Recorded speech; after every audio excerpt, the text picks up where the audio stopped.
What if I told you that one of the fastest growing pharmaceutical companies in America is not a pharmaceutical company at all? It operates out of Houston, Texas.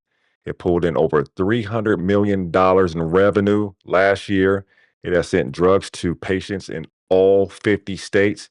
And according to the FDA, it has been making drugs in visibly dirty rooms, releasing batches of injectable medications after detecting bacterial contamination and doing it all over again, even after receiving warning letter after warning letter. That company is Empower Pharmacy, and the Houston Chronicle recently published a 5-part investigative series about them that every single person who has ever used a compounded GLP-1, compounded testosterone, or any compounded drug needs to see. Now, I actually covered Empower back on May 16th of 2025 when the first FDA warning letters dropped in and Endpoints News investigation started surfacing some of the alarming allegations from former employees.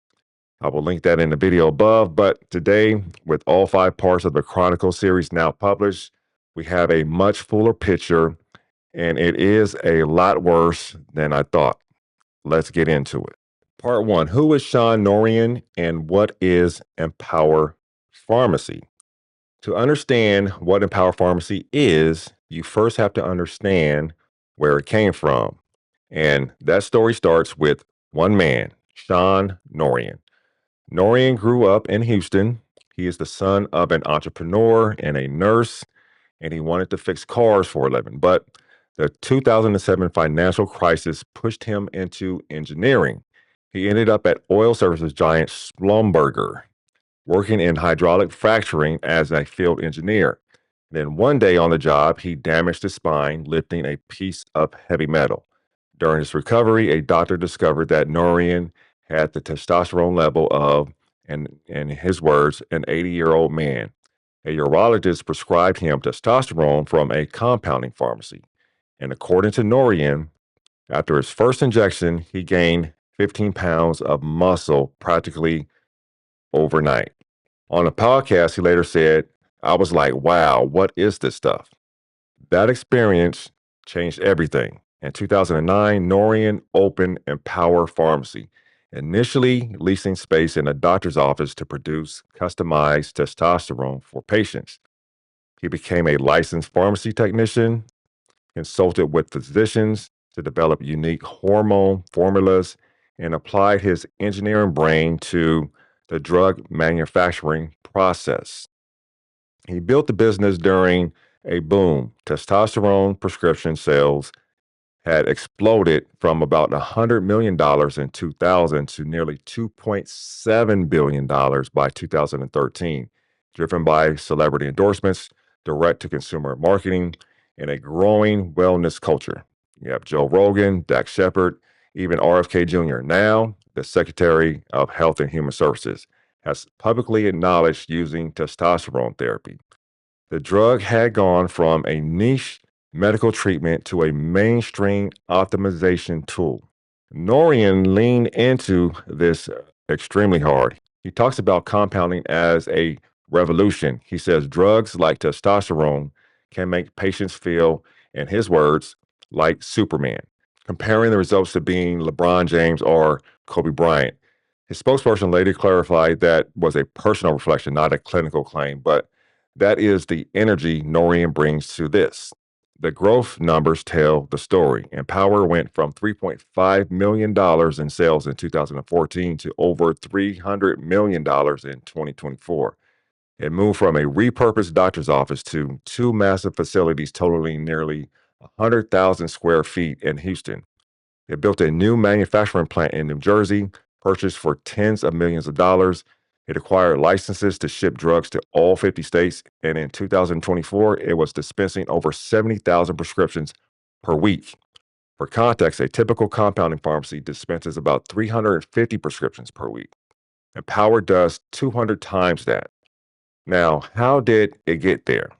2 words, GLP-1s. Now, moving on to part 2, the GLP-1 gold rush.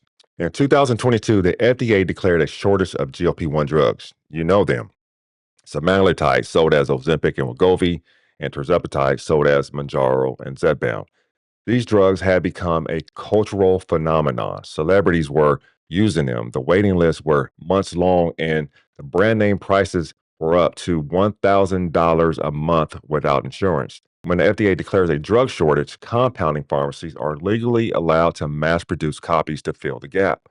That declaration was, as one former FDA official described it to the Chronicle, a perfect storm for compounders. An expensive drug and enormous demand now legally open for copying. And Power jumped in immediately.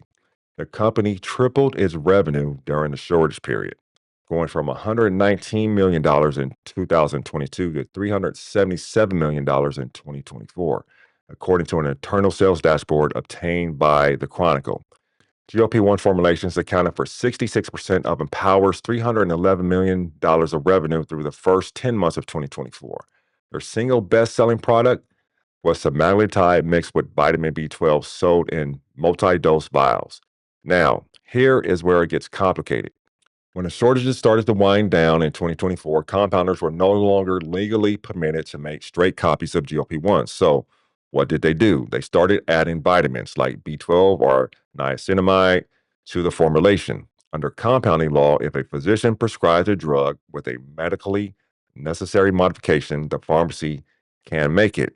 Adding a vitamin technically counts as a modification, according to them. Critics, including former FDA officials quoted in the Chronicle series, call this a trick, a pretext, a way to mass produce patented drugs under the cover of personalization.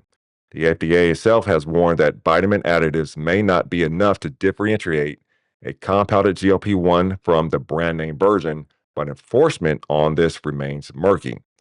There is also a dual role conflict worth noting here. Empower's chief sales officer co founded DeFi Medical, a telehealth company that was simultaneously Empower's single largest prescription client in the first quarter of 2024.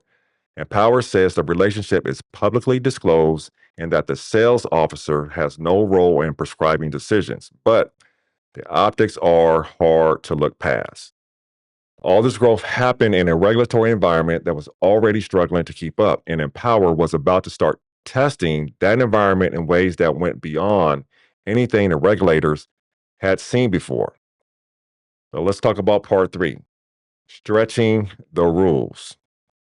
To understand the regulatory structure here, you need to know about two types of compounding pharmacies.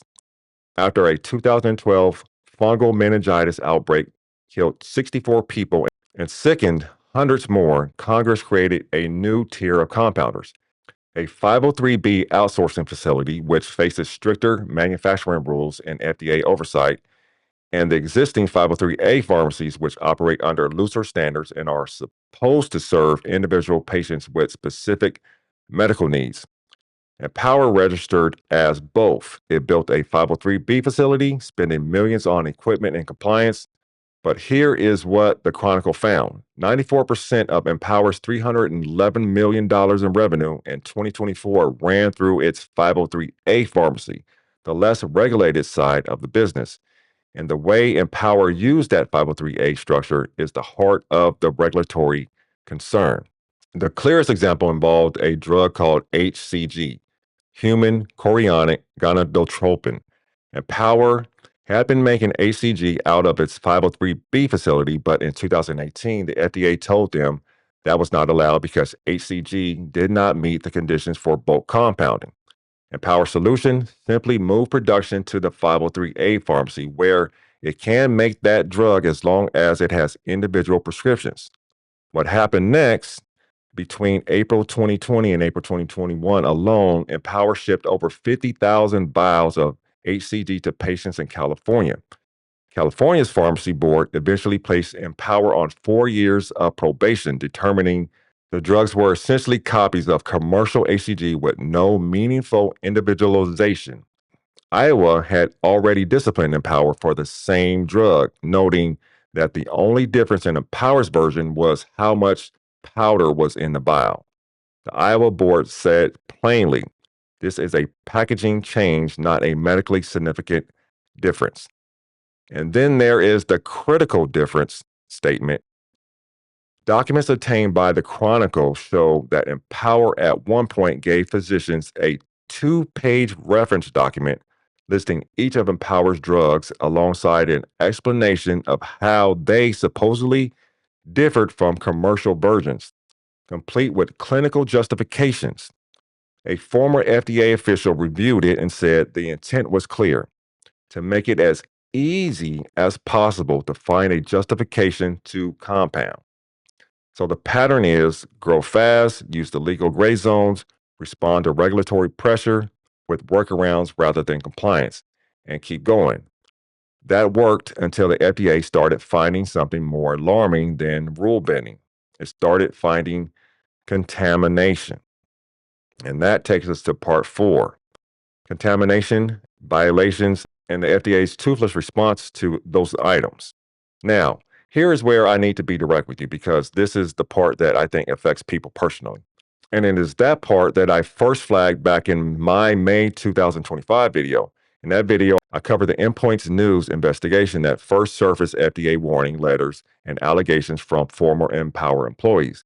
I mentioned that I myself had received vials from Empower during my own compounding journey, and I said I was thankful I had not had any noticeable issues.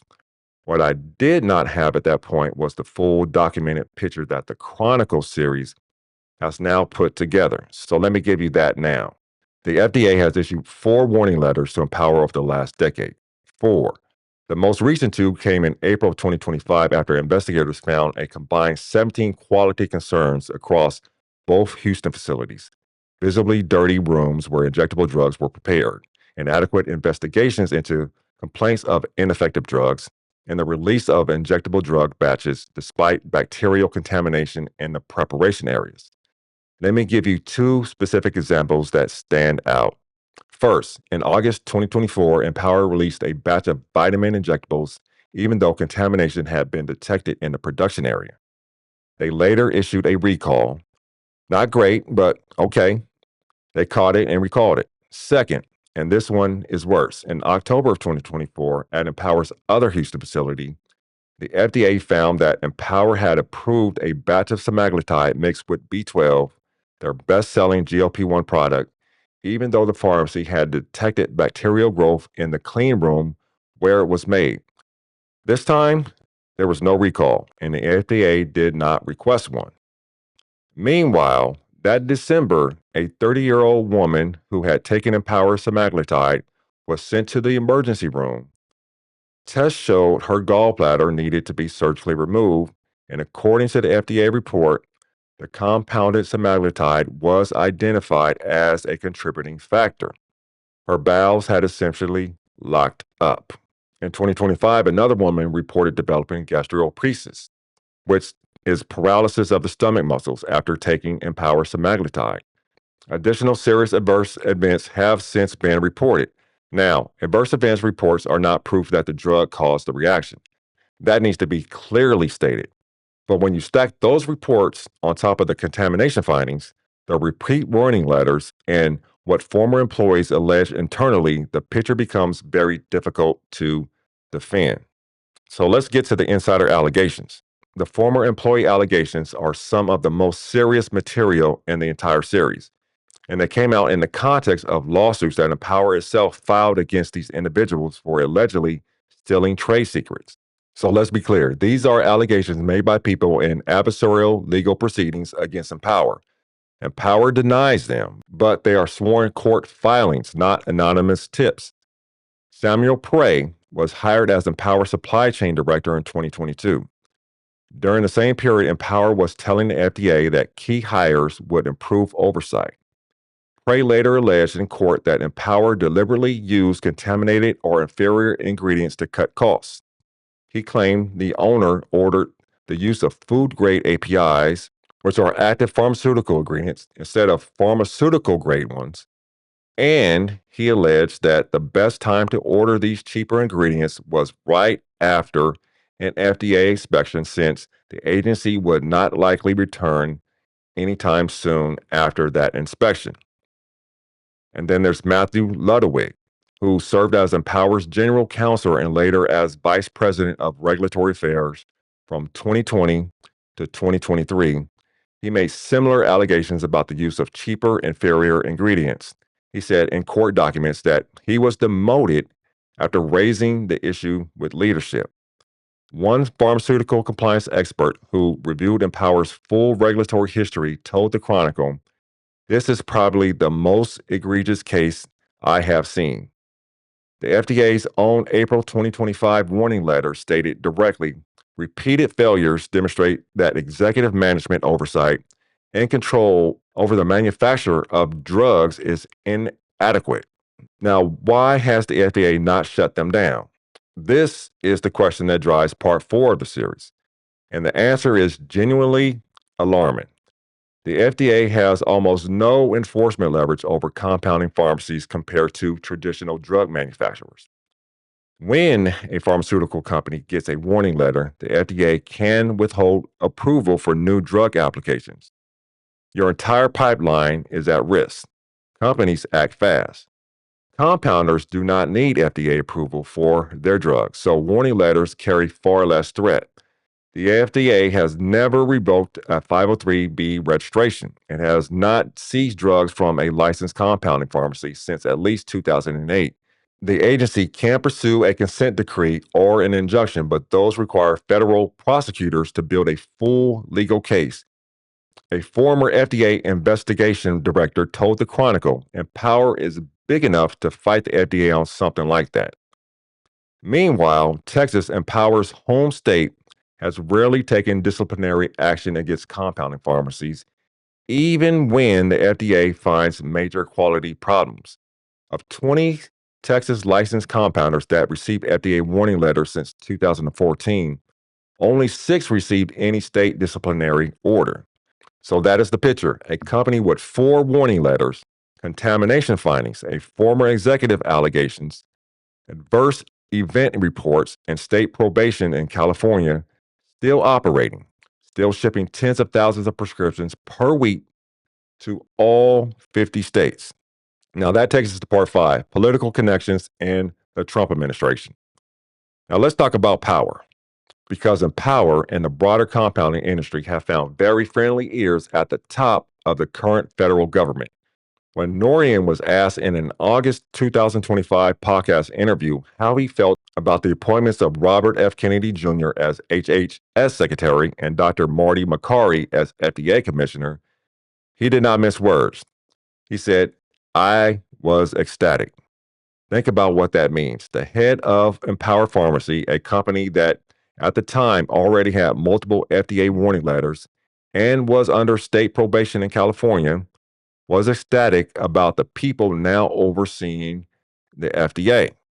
Kennedy, who still serves as HHS Secretary, has publicly acknowledged using compounding pharmacies himself and told Strive Pharmacy executives during an October 2024 interview that compounding pharmacies, and this is his words, will play a key role in making America healthy again. Before his appointment, Makary held ownership stakes in telehealth and pharmaceutical companies connected to the compounding space. He divested after confirmation.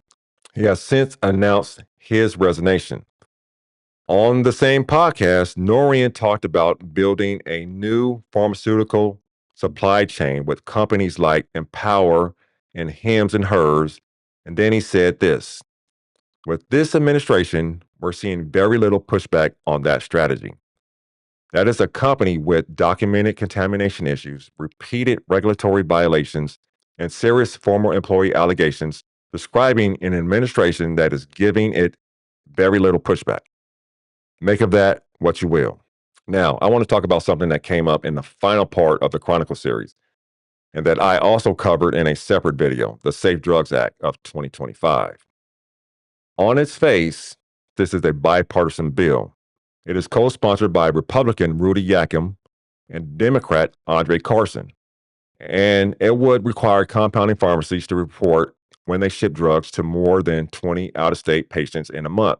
And it would increase fees for larger FDA-registered compounders. Those sound like reasonable, modest reforms, but here's what I want you to sit with. Both Yakim and Carson are from Indiana, and Eli Lilly, the maker of tirzepatide, which is sold as Zepbound and Manjaro, is headquartered in Indianapolis, Indiana. It is one of the largest employers in the state, and it is a massive political donor. Eli Lilly has been waging a very public, very aggressive campaign against compounding pharmacies. They sued Empower in Houston federal court over GLP-1 production. They have lobbied hard for the FDA to end GLP-1 shortage designation, which would close the legal window for compounders.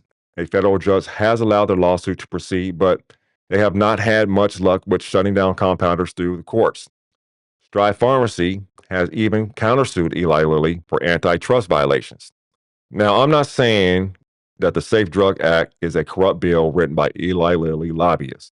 I want to be clear about that. Some of its provisions, like mandatory adverse event reporting and out-of-state shipping disclosures, are things that patient safety advocates have been asking for on their own merits for years. But I am saying when two legislators from the same state of a company that has been losing in court over the exact issue suddenly introduce a bill that would significantly constrain the compounding industry, it is worth asking questions, especially the way that this Congress works and can't get anything done together. The reporting requirement for shipping to more than 20 out-of-state patients per month, if enforced strictly, could functionally end the business model of large-scale compounders like Empower. That may or may not be the right policy outcome, but we should be honest about who benefits from it. Eli Lilly could not get compounders shut down through the courts. Eli Lilly could not get the FDA to move fast enough. A bill from two Indiana lawmakers could accomplish what neither of those paths did. That is worth following closely. But it does seem like that tide has been changing for Eli Lilly once they signed on to Trump's Most Favored Nation program, and they have been seeming to get a lot of concessions for doing that. And the FDA seems to have been stepping up their enforcement as of late. So we'll continue to watch that, as I said. So let's talk about the bigger picture here. Look, here is what the final part of the Chronicle series makes clear, and I think it's the most important thing to take away from all of this. The regulatory gap that Empower has exploited is not a mistake. It is not even a recent failure. The FDA recognized in 1992 that compounding pharmacies presented a very real potential for causing harm when distributing drugs in commercial amounts without approval. Congress tried to fix that in 1997. The meningitis outbreak in 2012 forced another attempt. State-federal information sharing agreements were mandated. They were never implemented because the compounding industry fought them, and the state said they did not have the resources. Today, the scale at which most compounding pharmacies produce drugs and the frequency of problems remains largely unknown to regulators. Most states do not collect where compounders send their drugs or how many prescriptions they fill unless they physically examine records during an inspection. There is no national database. There is no mandatory adverse event reporting for 503A pharmacies, and the FDA inspects only a fraction of state licensed pharmacies each year. Former FDA Commissioner Robert Califf, who served under Biden, told the Chronicle that federal laws around compounding pharmacies have not kept up with the industry's rapid growth, and there is, in his words, no appetite in Congress to increase the FDA's budget for compounding oversight. Texas State Senator Molly Cook, a Democrat from Houston and a former nurse, put the tension better than anyone in the series. She said, "There's no question pharmacies like Empower have been able to operate in a regulatory gap, and their volume has scaled to meet a really disturbing gap in access." She points out that Texas has the highest uninsured rate in the country, over 3 million diabetics, and that compounding drugs are often the only affordable option. Her quote was, "But we're funneling families trying to take their health in their own hands into markets with very little visibility and safety." That is the real tension here. It is not Empower versus patients. It's not compounders versus big pharma. It is what happens to the millions of people who genuinely cannot afford brand name GLP-1s or testosterone, or who have been relying on a compounding pharmacy that the FDA itself says has inadequate executive oversight, and a pattern of releasing drugs with contamination concerns. The Kentucky bill that would have required adverse event reporting named Jimmy's Law after a woman who developed liver failure from a compounded GLP-1 failed before the session adjourned. Indiana passed a state-level version with some provisions intact. Texas's Pharmacy Board sunset review is not until 2032. This is where we are. So, in closing, Julian Gill and the Houston Chronicle spent months on this series, and it shows.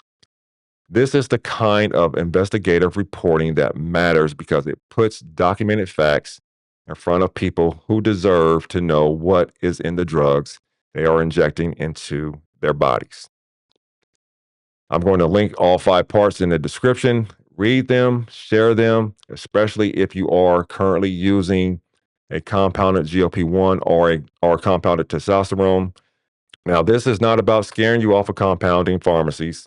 There are compounding pharmacies doing this responsibly, but you deserve to know that the pharmacy sending you that vial may not have the oversight you assume it does. Now, if you saw my original Empower video from May 2025, this is the full picture that was developing behind those early warning letters.